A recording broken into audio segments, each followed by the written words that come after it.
everyone, happy Wedding Wednesday, and it feels so good to say that I'm actually back on a Wedding Wednesday. I'm so sorry that I missed last week. So I'm here in the financial district of London, which is not so sassily called Bank, and today we're going to talk about 5 ways you can save money on your wedding. If you like this sort of content and want more wedding advice every single Wedding Wednesday, then do click that little subscribe button down below and let's begin. I know I made a video about why weddings are so expensive, and I do stand by the theory that you invest as much as you want to invest. It costs as much as it's important to you. That's always going to be the case, and you get what you pay for. However, I do believe that you should save money where you can, and these are some tips that are not so talked about on the internet. There are tons of blogs and videos about how to save money on your wedding, but I don't think these tips are talked about enough. So here we go. Tip number 1 is to get married abroad. Now this is not always the case, and you do need to do your research about this. There are other costs involved with marrying abroad, for example your flights, your accommodation, etc.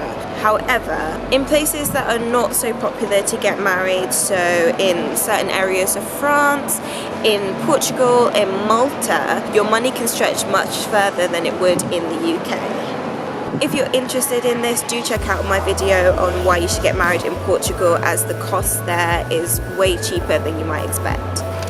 Tip number 2 is to design your own stationery. Now while I love wedding stationers, they are absolutely phenomenal at what they do.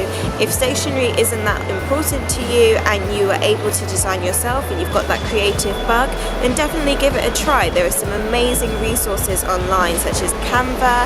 If you're a little bit more pro, then the Adobe Premiere design apps are really good for this sort of thing. So just give it a go. Design your own stationery, have it printed, or better yet, just send them out as e-bites. That way you can save so much money on your stationery. Tip number 3 is to have your cake for dessert. You have no idea how much cake gets left over at weddings because you've had your eaten mess or your sticky toffee pudding instead. Scrap that, take that out of your catering, knock that off your budget, and use your cake instead. It's such a cost-effective way, and it makes sure that your cake actually gets eaten and appreciated, which is why you wanted a wedding cake in the first place. Tip number 4 is really important, so I'm going to get really serious right now. Forget about marquees and TVs. Somewhere along the way, we got really dreamy and imagined that marquees and teepees were just like tents that we put up on a field, and it's way cheaper than a traditional venue. Absolutely not, no. Marquees and teepees have different costs associated with them, just like marrying abroad, you've got your accommodation, etc.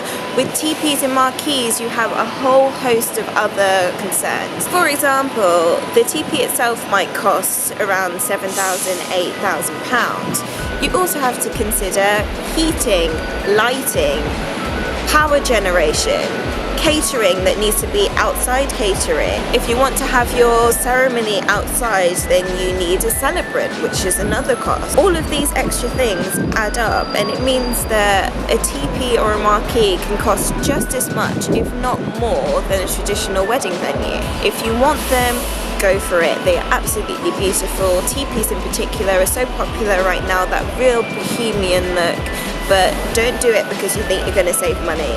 The 5th and final tip I have for you is to beg and borrow. Now by beg and borrow, I mean something very specific, so strap it. It's very common for some parents or grandparents to want to contribute into your wedding fund.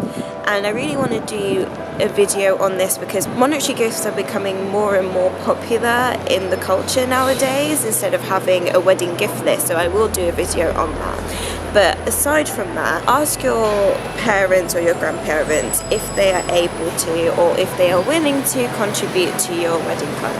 And borrowing, we don't think about this very often, but we often have quite a few friends who have gotten married and have contacts or things left over from their weddings.